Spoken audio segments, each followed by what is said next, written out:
qui est intéressant, c'est que depuis quelque temps déjà, cette guerre, c'était comme si plus personne n'en voulait. Elle avait quelque chose de maudit pour tous les protagonistes d'ailleurs, même pour l'Iran d'ailleurs, qui en ressort vainqueur, on dira, entre guillemets. Mais en dépit du contrôle exercé sur le détroit d'Ormuz, l'Iran a montré qu'il avait des cartes énormes et qui pouvaient peser sur l'économie mondiale, c'est pas exactement le grand retour dans le concert des nations.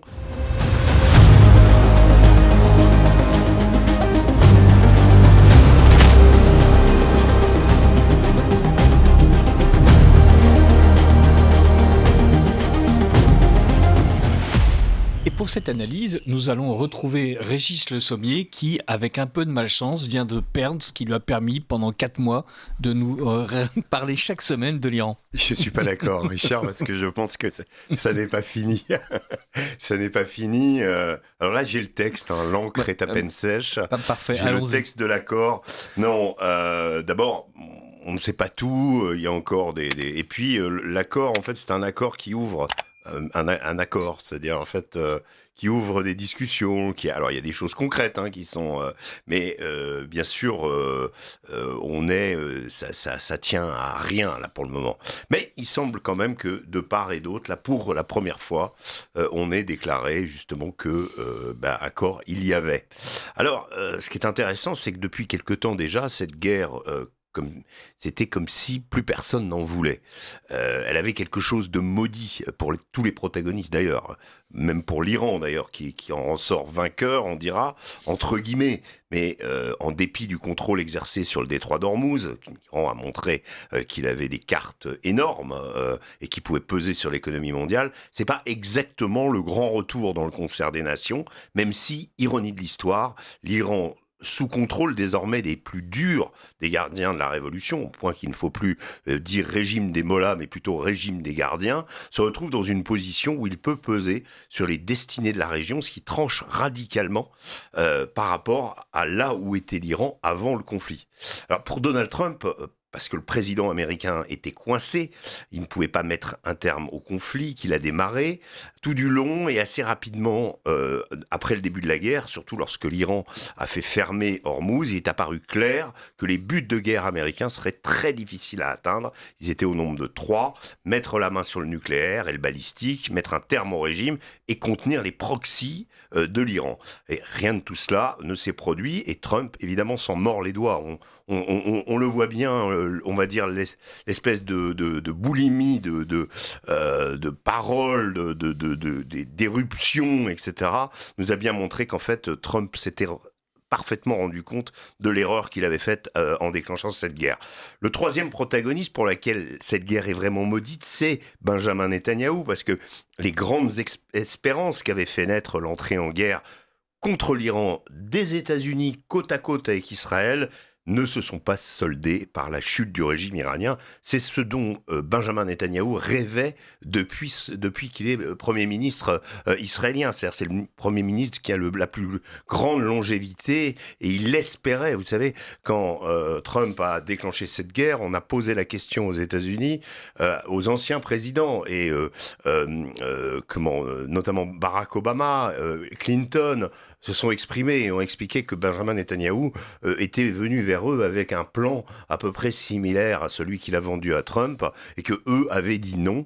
Et donc, parce que voilà, ils étaient conscients, donc ils s'en ont profité pour se refaire un peu, on va dire, la cerise sur le dos de Trump. Ils ont dit, voilà, il y a un président qui a accepté, c'est Donald Trump. Mais donc, Netanyahou, lui, perd beaucoup dans cette histoire. Donc, pas de chute du régime iranien. Dans le même temps, ça c'est vraiment très, très important, la popularité d'Israël aux États-Unis a baissé significativement et surtout la relation spéciale entre les USA et leurs alliés au Moyen-Orient connaît un passage très difficile. Netanyahou en ressort dans un certain isolement, sa cote de popularité a commencé à s'effriter à domicile, ce qui n'augure rien de bon pour les élections qui auront lieu à l'automne. Alors ce qui est intéressant par rapport à, voilà, vous me dites, je vais changer de sujet la prochaine fois, mais vous avez quand même noté que cette guerre est repartie de plus belle cette semaine. Sur décision de Trump, mercredi, on a eu missiles Tomahawk contre missiles balistiques et drones. Et en fait, le problème, c'est qu'elle pourrait aussi repartir à tout instant, ce que les Iraniens voudraient éviter, ils l'ont dit, mais même si un accord est signé dans les heures ou dans les jours qui viennent. Donc, Américains et Iraniens se sont attaqués cette semaine. Il n'y a pas eu vraiment de bilan, chacun y est allé de son discours martial, à peine les premières frappes de missiles lancées, Trump promettait de frapper encore très fort jeudi soir, l'Iran a considéré à ce moment-là que le cessez-le-feu était quasiment caduc. Ce qui est intéressant, c'est que dans ce que disait Donald Trump déjà à l'époque, on sentait quand même que la négociation continuait en sous-main malgré la reprise de la guerre. On a pu noter dès jeudi soir qu'il n'y avait plus chez Trump, et c'est une nouveauté, l'obsession sur le nucléaire iranien.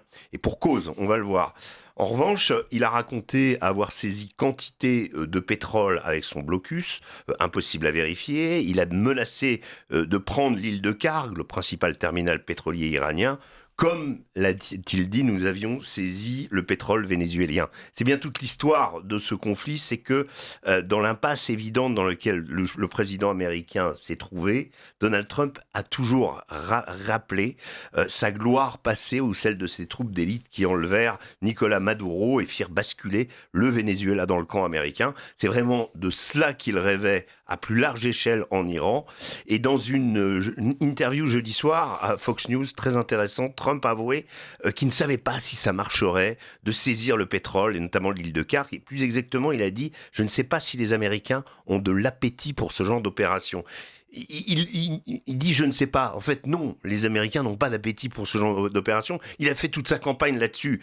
Tout le problème est là. Trump était bien conscient que cette guerre était impopulaire. Et dans le même temps, il savait que pour la gagner, il fallait qu'il exerce ou qu'il casse la baraque du côté du terminal pétrolier et des îles du Golfe Persique. Mais pour ça, il fallait passer par la case troupe au sol. Il s'y est toujours refusé. Après l'Afghanistan et l'Irak, les Américains ne veulent plus de ça. Une opération éclair serait idéale, mais Donald Trump a bien pris conscience qu'il ne pouvait pas garantir son succès. Donc il a continué, je vais dire, à se payer de mots.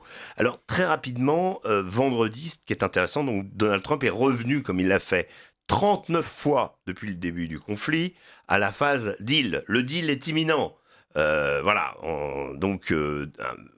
ce qu'on sait, c'est que Donald Trump, en fait, aurait aimé pouvoir partir, quitter le terrain et dire c'est bon, c'est terminé, etc. C'est d'ailleurs ce que lui recommandait sans cesse à coups de tweets Joe Kent. Vous vous souvenez de Joe Kent qui avait démissionné au début du conflit, le chef du contre-terrorisme, qui disait à Donald Trump partez, laissez tout, les Iraniens, le Détroit et les Israéliens. Et on a vu que Donald Trump a menacé Bibi Netanyahou de le laisser seul face à l'Iran, dans un accès de colère qu'il a eu contre le Premier ministre israélien, parce qu'on va y revenir, c'est vraiment... Un accès de colère qu'il a confirmé lui-même. Tout à fait, et qui s'est poursuivi et qui n'est pas peut-être fini aussi.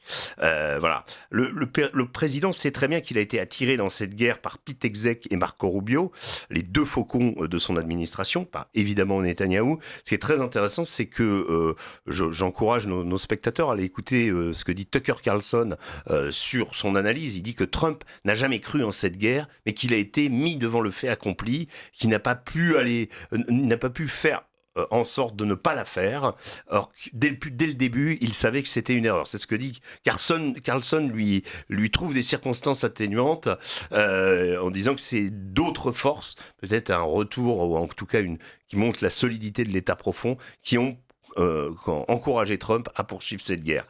Le reste de son administration, d'ailleurs, on s'en souvient, était dubitatif dès le départ. J.D. Vance, Tulsi Gabbard, qui elle aussi a rendu son tablier. J.D. Vance a fait quand même des prestations assez médiocres, on ne l'a pas vu beaucoup, il n'a pas su prendre peut-être un moment historique qui aurait été de rattraper le coup. Bon, on avait placé des espérances sur J.D. Vance qui finalement ne se sont pas réalisées. Alors, intéressant, jeudi 11, c'est là où le déblocage commence, 19h heure française, l'humeur est plutôt morose à Washington. Et là, nouveau coup de théâtre, combien on en a eu depuis le 28 février de ces coups de théâtre, où Donald Trump annonce sur son réseau Truth Social, sur la base du fait que les discussions avec la République islamique d'Iran ont été portées au plus haut niveau de la direction iranienne et approuvées, j'ai, en tant que président des États-Unis d'Amérique, annulé les frappes et bombardements prévus contre l'Iran ce soir. Les discussions et les points finaux ont été tant sur le plan conceptuel que dans les moindres détails, approuvés par toutes les parties. Et là, il cite, y compris les États-Unis, Israël, l'Arabie Saoudite, les Émirats Arabes Unis, le Qatar, la Turquie, le Pakistan, Bahreïn, le Koweït, la Jordanie, l'Égypte et d'autres. Le blocus naval restera pleinement en vigueur et effectif jusqu'à ce que cette transaction soit finalisée. L'heure et le lieu de la signature seront annoncés sous peu. Ça, il annonce ça jeudi soir, sur Truth Social. Alors la plupart des observateurs, quand ils voient ça, qui ont pris pour habitude de commenter les poussées de fièvre numériques de Trump avec distance, voire de les ignorer. Pourtant, on sent quand même dans ce message une structure différente des précédents. Surtout, il cite toutes les parties impliquées dans la négociation, plutôt dans le projet de négociation, devrait-on dire. On pourrait presque y croire, même si rien ne filtre au départ. Le brouillard de la guerre reste épais. Les Iraniens répondent immédiatement qu'il n'existe pas en l'état de documents d'aucune sorte produits par les Américains qui ont été approuvés par les Iraniens. Bon, c'est partiellement vrai, partiellement faux. On croit revivre ce qu'on a vécu de nombreuses fois depuis le cessez-le-feu. Un Trump qui a la fâcheuse habitude de devancer ce qui est en train d'être négocié et de parler à tort et à travers à n'importe quel micro qui se retrouve sur sa route. Côté israélien aussi, on affirme ne pas avoir connaissance d'un accord et être surpris de ce qu'avance Trump sur un plan conceptuel approuvé par toutes les parties. C'est important de souligner tout à coup déjà les Israéliens qui se mettent de côté parce que leur objectif évidemment c'est de continuer la guerre contre le Hezbollah et de ne pas avoir le Hezbollah impliqué et en tout cas le Liban impliqué dans un accord de paix. Or, c'est une des conditions essentielles de l'Iran. Là-dessus, c'est encore très très flou. Alors, on sait néanmoins que même si Trump a tendance à prendre ses désirs pour des réalités, il y a eu des progrès significatifs. On l'apprend progressivement ce week-end autour des mécanismes, par exemple, qui est très important. La question la plus importante pour les Iraniens, c'est le mécanisme de libération des avoirs gelés de l'Iran. Alors, 3 milliards auraient été déjà versés par les Émirats Arabes Unis en échange de la promesse des Iraniens de ne pas riposter à une des attaques israéliennes au Liban. On parle de 12 milliards, et c'est là où le Qatar est intervenu et a eu un rôle fondamental, c'est-à-dire là-dessus, puisque il semblerait que donc là-dessus on ait progressé. En même temps, donc, les arrangements pour la réouverture d'Ormuz, période de cessez-le-feu de 60 jours, et les discussions. Alors par contre, ce qui est très intéressant, c'est que, et c'est pour ça que je disais tout à l'heure que Donald Trump n'insiste plus sur le nucléaire, mais parle plutôt de pétrole, parce qu'il semblerait quand même que les négociations sur le programme nucléaire, elles sont menées, mais c'est un peu très flou. Est-ce qu'elles vont être détachées de l'accord sur Ormuz? Ça, on le verra. Et rappelons aussi une chose, c'est que même si ces discussions sur le nucléaire sont menées, sur ce dernier point, pour parvenir à l'accord de Vienne en 2015, les négociations avaient duré 1 an et demi. Donc je pense que sur le nucléaire, ça prendra un petit moment. En fait, il se murmure aussi que pour obtenir à tout prix son accord, Donald Trump aurait finalement accepté de lâcher du lest sur le stock d'uranium enrichi que possède Téhéran et qu'il n'exigerait plus qu'il soit envoyé à l'extérieur du pays. Très important parce que c'était une demande formulée d'ailleurs par Mojtaba Khamenei lui-même. Et d'ailleurs, dans les dernières semaines, Donald Trump s'est dit prêt à rencontrer le nouveau guide iranien. Donc voilà, si l'accord est signé, l'Iran risque d'en ressortir, ça sera ma conclusion, riche et plus du tout isolé, enfin en tout cas, on va dire, avec la levée des sanctions. D'ailleurs, les pays européens ont dit qu'ils étaient prêts à lever eux-mêmes les sanctions à l'annonce de l'accord. Donc, de ce point de vue-là, l'Iran est gagnant. Il a montré à ses voisins et au monde de quoi il était capable en matière de destruction. Et les mêmes voisins n'ont d'autre choix que de faire équipe avec lui pour le bien de la région, on le comprend. On a envie de dire tout ça pour ça. On ne peut même pas dire que cette guerre aura été une guerre pour rien, puisque pour l'Iran, elle sera reconnue comme une opportunité historique de sortir d'un isolement. Et permettez-moi de terminer sur une réflexion sur la guerre elle-même. L'Iran a livré la première guerre de haute intensité du XXIe siècle, privilégiant, grâce à une réflexion ancienne, des outils parfaits de l'asymétrie que sont les drones et les missiles balistiques, là où les Américains continuent à investir dans le porte-avions, les avions de chasse, etc., etc., comme nous aussi, c'est-à-dire de vivre et de mener, même Israël, quelque part, qui pourtant a la technologie et a aussi pas mal d'avance, on est resté dans une guerre très XXe siècle, alors que l'Iran, lui, a privilégié des armes low cost, fabriquées en nombre et qui ont changé la donne.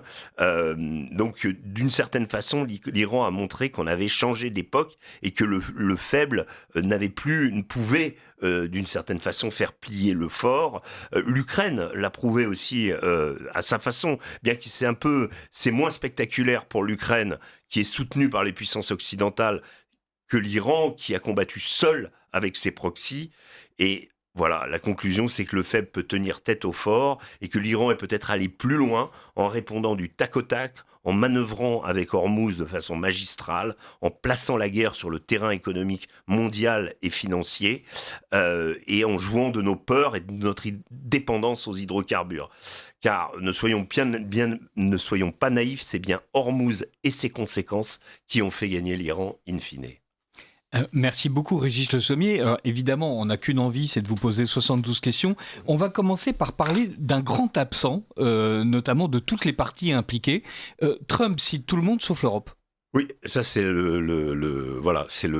l'abonné absent ou le spectateur. Donc il s'intéresse aux acteurs qui sont sur la scène, mais il ne s'intéresse pas au spectateur qui est là pour entériner, pour applaudir. Qui ne sont même pas en coulisses en fait. Non, mais ils sont là quand même, ils font des réunions. Vous savez, c'est la vieille habitude maintenant des Européens de faire des coalitions.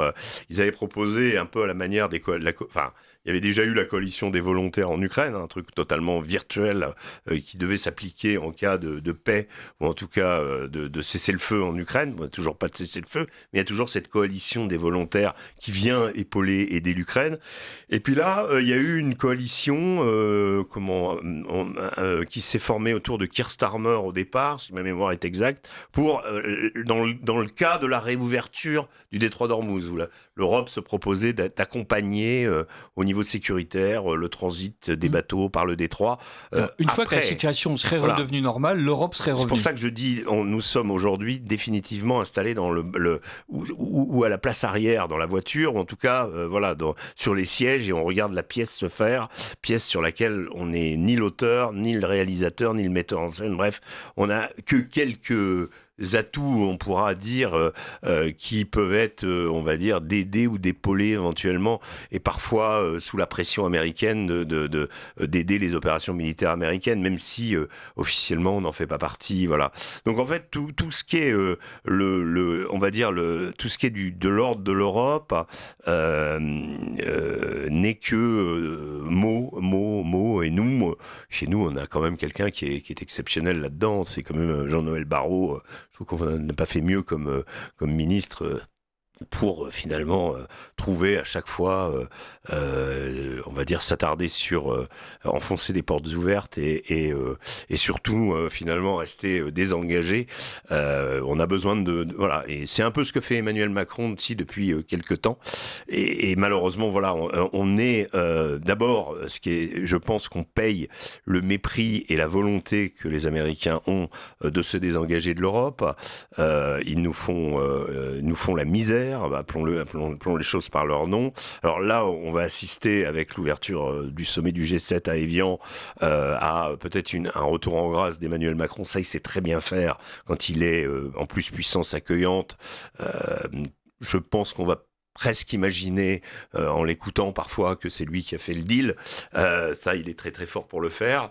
Il va profiter de la présence de Trump, qui sera sans doute très gentil avec lui, alors qu'en coulisses, les Américains sont en train de vider l'Europe de leur potentiel militaire, c'est-à-dire que les Américains réduisent leur présence, réduisent leur empreinte en Europe. Alors ça suscite des craintes, parce que l'Europe se retrouve seule face à la Russie en Ukraine. Très intéressant d'ailleurs, un général, j'ai oublié le nom, pardonnez-moi, mais quelqu'un d'origine des pays de l'Est a dit, un haut gradé américain a dit que selon lui, la Russie n'envisageait pas d'attaquer l'Alliance, d'attaquer l'OTAN, ce qui détruit un peu Le récit macronien habituel d'une Russie menaçante, du fait qu'il faut préparer nos enfants à l'idée d'être sacrifiés, bref, tout ce qu'on a pu entendre pendant l'année qui s'est écoulée à propos de ce conflit. Alors, donc l'Europe, effectivement, est en train d'assister impuissante à son éviction. L'Iran, vous l'avez souligné, a en fait obtenu beaucoup plus dans cette guerre qu'elle n'était capable d'en rêver avant que ça ne se déclenche. L'autre grand perdant, ou pas, en fait, c'est Benjamin Netanyahou, car en même temps qu'on annonçait cet accord de paix avec l'Iran, Israël a maintenu son effort militaire au Liban et d'une manière absolument stupéfiante. Voilà, il a bombardé Beyrouth Sud. Oui. Voilà, c'est la ligne rouge avec Trump. Hein, voilà, et donc Trump parle et Benjamin Netanyahou n'entend rien et très manifestement ne veut pas entendre. On a appris d'ailleurs au passage aussi que sur les terres qui ont été transformé en glacis militaire, Israël avait décidé d'épandre des pesticides à haute dose, ruinant absolument toute possibilité d'un retour à la normale, en tout cas pour les agriculteurs. Donc, est-ce que Benjamin Netanyahou va accepter cet accord ?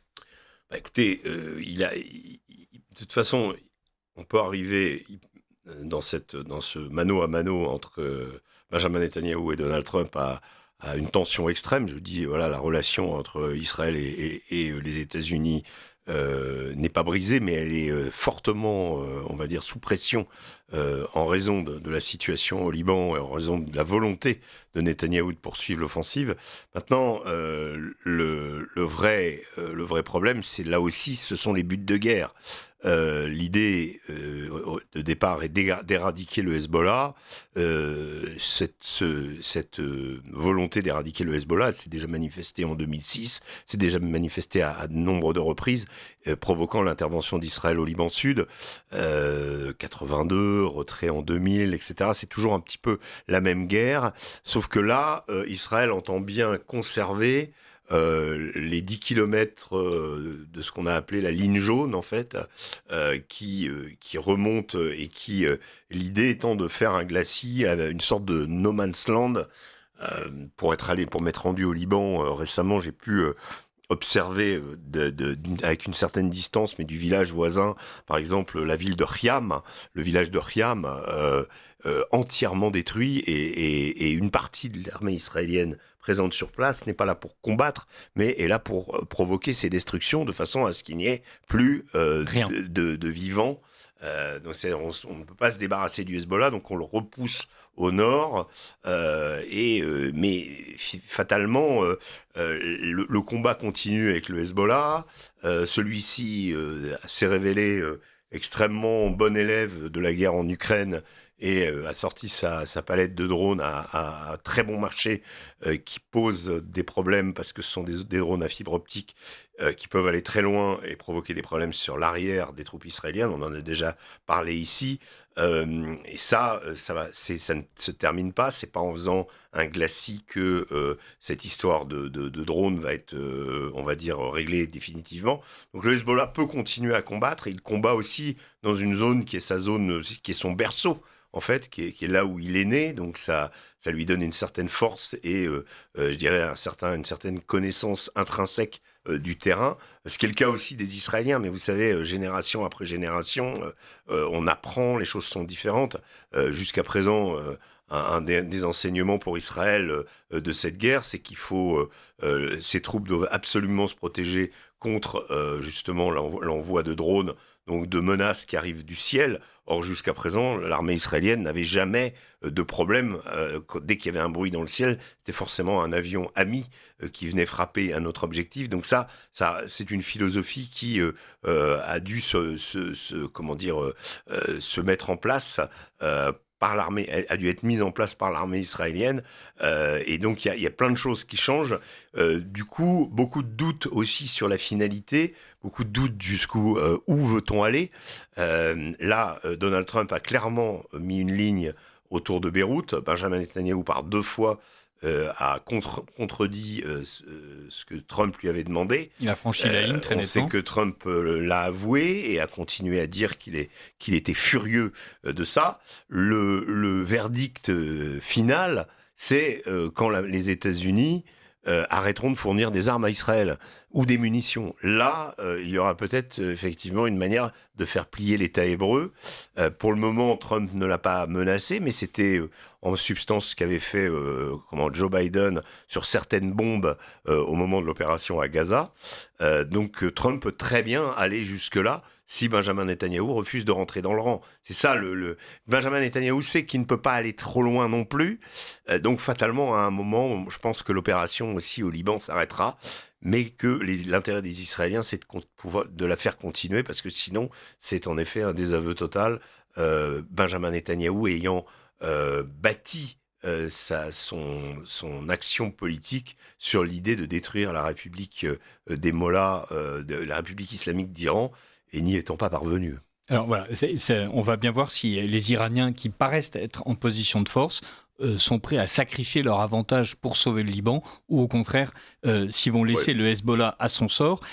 Trump a salué cet accord avec un vibrant que le pétrole coule à flot, ce qui évidemment est une manière de changer changer d'objectif en cours de route, comme si toutes ces guerres avaient été déclenchées pour libérer le détroit d'Ormuz, qui en fait n'était pas bloqué avant qu'elle ne le soit déclenchée, justement.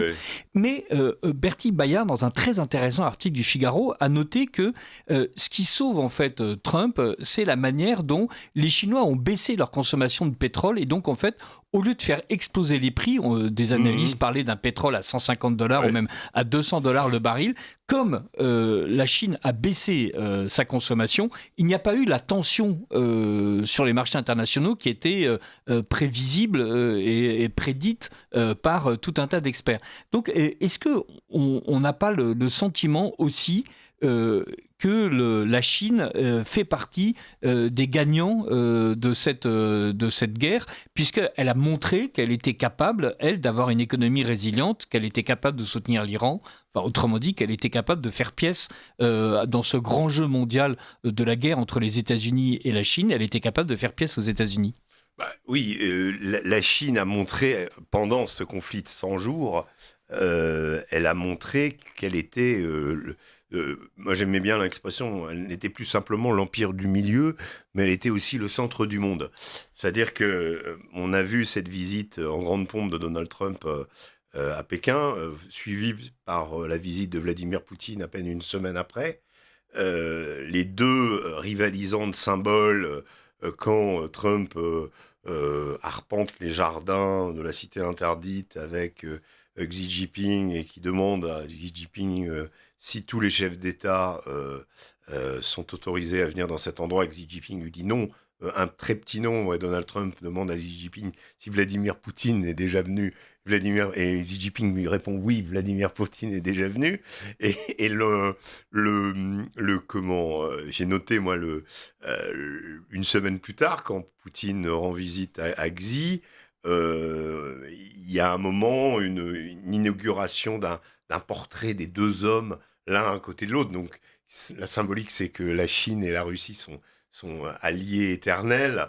Donc on voit ces deux en train de regarder leur propre portrait, histoire de montrer, c'est pas Trump qui est sur l'affiche, c'est moi. Donc il y a une sorte de rivalité autour de la Chine qui est intéressante et qui montre d'ailleurs que Pékin tire les ficelles, tant sur la question de l'économie russe, qui est la station essence de la planète, et dont d'ailleurs la Chine bénéficie, et puis sur la question iranienne, sans l'imagerie satellitaire fournie par les Chinois et le renseignement russe, sans doute que les Iraniens auraient été moins performants dans leurs tirs, moins performants. Quand je me souviens dans la base, la base américaine en Arabie Saoudite, pas un Seahawk, un avion radar extrêmement cher, un AWACS américain a été détruit. Je doute quand même que les Iraniens par eux-mêmes aient pu avoir les coordonnées de l'avion AWACS qui vaut 600 millions de dollars et qui n'existe qu'au nombre de 12 exemplaires dans l'armée américaine. Donc pour détruire un tel équipement, les Iraniens ont bien eu recours à du renseignement russe et à une aide de la part des Chinois. Donc ça, c'est évident, c'est manifeste. Et Pékin donc, a pu tirer les ficelles de cette façon, tout en laissant son allié iranien se débrouiller un peu tout seul. Ça aussi, c'est intéressant, parce que l'Iran a résisté plus que ce qu'on attendait. Voilà. Et en partie parce que tout le monde avait mésestimé les capacités, les stocks. Oui. Voilà. Donc, une dernière question, et pardonnez-moi de vous avoir arrêté dans votre développement, Régis.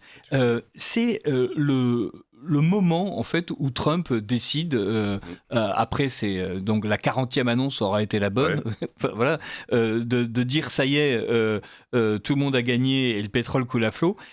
Les élections de mi-mandat arrivent à grands pas et on a l'impression qu'une partie de la fébrilité de Donald Trump venait du fait que, n'ayant pas gagné rapidement, il fallait qu'il réussisse à se sortir rapidement du bourbier sans perdre la face pour être capable de mener enfin une campagne interne.